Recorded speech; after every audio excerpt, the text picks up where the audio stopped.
Hello everyone, my name is Vansh Batra and I welcome you all to my YouTube channel law by Vansh Batra. आज की इस video में हम discuss करेंगे section 33 and 34 of transfer of property act के बारे में। तो आइए चलिए स्टार्ट करते हैं। फर्स्ट जो है सेक्शन 33, जो कि इसकी हेडिंग है transfer conditional on performance of act, no time being specified for performance. Section 33 बात करता है उस ट्रांसफ़र के बारे में जहाँ पर ट्रांसफ़र पर एक कंडीशन लगा दी जाती है कि अगर ये कंडीशन फुलफ़िल होगी तब वो जो प्रॉपर्टी में जो इंटरेस्ट है वो ट्रांसफ़र होगा। एंड वो जो कंडीशन है उसके परफॉर्मेंस के लिए कोई टाइम नहीं बताया जाता। उस ट्रांसफ़र के बारे में सेक्शन 33 बात करता है। ये इसकी डायरेक्ट लैंग्वेज कह रही है, where in a transfer of property and interest there is created subject to condition that person taking it shall perform an act certain act but no time is specified.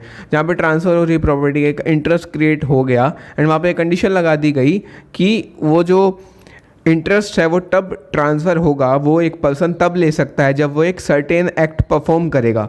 उस person को जिसके नाम वो interest transfer किया गया है उसको एक सर्टेन एक्ट करना है। मान ली एक कंडीशन बता दी गई पर वहाँ पे कोई टाइम स्पेसिफाइड नहीं बताया गया। अभी ये नहीं बताया गया कि कब तक वो एक्ट करना है, कब वो एक्ट करना है। उस कंडीशन की परफॉर्मेंस के लिए कोई टाइम नहीं बताया गया। तो ये लिख रखा है कि the condition is broken when he renders impossible permanently और for an indefinite period the performance of the act. तो जहाँ पर कोई भी टाइम नहीं बताया गया उस कंडीशन को फुलफ़िल करने का, तो वो जो कंडीशन है वो ब्रोकन, वो कब टूट जाएगी, जब वो कंडीशन को इम्पॉसिबल हो जाए परफॉर्म करना, परमानेंटली इम्पॉसिबल हो जाए, या फिर फॉर एन इनडेफिनाइट पीरियड उस कंडीशन का परफॉर्मेंस जो है, उस एक्ट का परफॉर्मेंस जो है वो इम्पॉसिबल हो जाए। तो जो कंडीशन है जब इम्पॉसिबल हो जाए, परमानेंटली इम्पॉसिबल हो जाए या फिर इनडेफिनाइट पीरियड के लिए इम्पॉसिबल हो जाए उसका परफॉर्मेंस, तो ये मान ले जाएंगे कि वो जो कंडीशन है वो टूट चुकी है, इट इज़ ब्रोकन। इसका एक इलस्ट्रेशन देखते हैं। ए जो है गिफ्ट देता है बी को एंड वहाँ पर ये कंडीशन लगा देता है कि अगर बी जो है आर्मी ज्वाइन नहीं करता तो वो जो गिफ्ट है वो सी को चला जाएगा। अब बी क्या करता है, बी जो है चर्च ज्वाइन कर लेता है। ए ने बी को बोला था कि आर्मी ज्वाइन कर लो नहीं तो ये जो गिफ्ट है ये सी को चला जाएगा। बी क्या करता है, आर्मी ज्वाइन ना करते हुए चर्च ज्वाइन कर लेता है। चर्च ज्वाइन करने का मतलब वो प्रिस्ट बन जाता है, तो उसका आर्मी ज्वाइन करना इम्पॉसिबल हो गया। तो वो जो प्रॉपर्टी है वो अपने आप ही सी को चली जाएगी। एक और हम इसमें इलस्ट्रेशन देखते हैं। ए कहता है बी को कि मैं आपको एक गिफ्ट दूंगा अगर आप मेरी बेटी से शादी करोगे। ठीक है, ए गिफ्ट देगा बी को जब बी जो है ए की बेटी से शादी करेगा। वो जो कंडीशन यहाँ पर बता दी गई, वो जो एक्ट बता दिया गया कि मेरी बेटी से शादी करनी है आपने। बी क्या करता है, बी ए की बेटी से शादी ना करते हुए सी से शादी कर लेता है। तो यहाँ पर बी ने क्या करा, उस कंडीशन को इनडेफिनेटली पोस्टपोन कर दिया। उसने एक मैरिज कर ली है, ठीक है, और अब उसकी क्या चांस रह गए यहाँ पर कि वो ए की बेटी से शादी करेगा। अगर उसकी सी से कभी इन फ्यूचर मैरिज टूटती है तब जाके चांसेस बनते हैं कि वो ए की बेटी से शादी कर सकता है। तो यहाँ पर बी ने शादी करके उस एक्ट को इनडेफिनाइट पीरियड के लिए टाल दिया, जिसकी वजह से वो इम्पॉसिबल हो गया, उस एक्ट का परफॉर्मेंस जो है इम्पॉसिबल हो गया। सो यही था हमारा सेक्शन 33। अब हम आते हैं सेक्शन 34 पर, जिसकी हेडिंग है transfer conditional on performance of act time being specified. इसमें जो है टाइम बता दिया गया, एक कंडीशन बता दी गई जिसके साथ टाइम भी बता दिया गया। सेक्शन 33 में टाइम वाज नॉट स्पेसिफाइड। तो ये सेक्शन कह रहा है कि जहाँ पर where an act is to be performed by a person either as a condition to be fulfilled before an interest created and transfer of property is enjoyed by him। मतलब जहाँ पर एक पर्सन ने एक एक्ट परफॉर्म करना है, as a condition एक act perform करना है एंड उस एक्ट के परफॉर्मेंस के बाद उसको एक प्रॉपर्टी में एन्जॉयमेंट मिलेगा, या फिर एज ए कंडीशन उसको फुलफ़िल करना है कि अगर उसने फुलफ़िल नहीं किया तो वो जो इंटरेस्ट है उस प्रॉपर्टी में वो किसी और पर्सन को पास हो जाएगा। एंड वहाँ पर एक टाइम स्पेसिफाई कर दिया गया उस परफॉर्मेंस ऑफ एक्ट का कि इस टाइम तक जो एक्ट है परफॉर्म हो जाना चाहिए। If such performance with in the specified time is prevented by the fraud of a person who would be directly benefit by non fulfilment.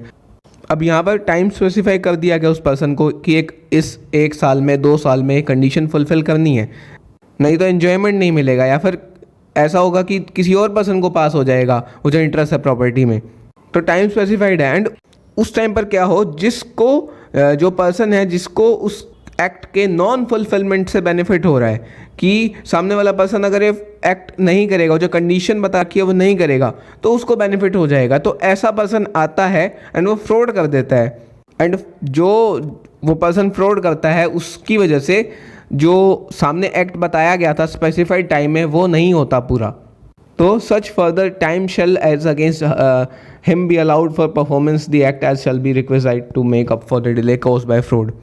तो वहाँ पर क्या होगा, फर्दर टाइम दिया जाएगा, जो फ्रॉड की वजह से जो टाइम वहाँ पर ख़राब हुआ था उतना टाइम उस पर्सन को दोबारा दिया जाएगा उस कंडीशन को फुलफिल करने के लिए। But if no time is specified for the performance of the act, पर अगर कोई टाइम स्पेसिफाइड नहीं किया गया परफॉर्मेंस ऑफ एक्ट के लिए, एंड सामने जो है जिस पर्सन को उस एक्ट के उस कंडीशन के नॉन फुलफिलमेंट से फ़ायदा हो रहा है वो आके फ्रॉड कर दे, एंड उसके फ्रॉड करने की वजह से ये इम्पॉसिबल हो जाए वो कंडीशन फुलफिल करना, या फिर इनडेफिनेटली पोस्टपोन्ड हो जाए वो कंडीशन, तो वो जो कंडीशन है as against him be deem to have fulfil, तो वो कंडीशन मान ली जाएगी कि वो फुलफिल हो चुकी है।